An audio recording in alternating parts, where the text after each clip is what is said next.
Hey guys, Brett from B&B Dynamic Machining here. Remember to hit that like and subscribe button if you like what we're talking about. Not that long ago, I was listening to the Alex Hormozi, the entrepreneur. I hope I didn't butcher his name too bad. He was talking about a gym in a small town, and they had great membership rates. Everyone, went there every night. And then all of a sudden, they started losing members, and they had no idea why. Well, here another gym opened up several miles away. And the reason people were going to that first gym to begin with is it was convenient. And there was nothing great about the gym. It was just a convenience factor. They had no idea what they were doing wrong.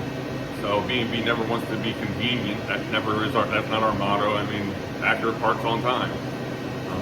So there's only one other customer that I can think of, one or two actually off the top of my head, that hasn't given B&B repeat work.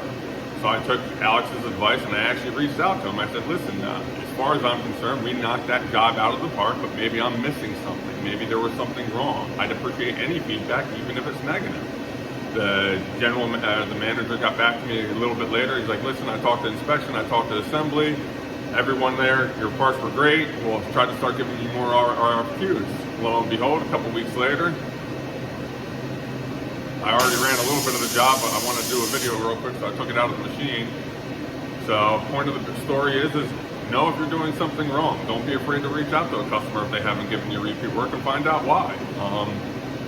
It's never going to hurt anything. So I just want to end it with, I did do a post on LinkedIn seeing where I could find this 309. I appreciate everyone reaching out to me. I ended up going with rolled alloys for this 309. So if you're ever looking for 309, reach out to Rolled Alloys. I hope everyone had a nice and safe Halloween, because I'm doing this on Halloween. So have a great day, everyone.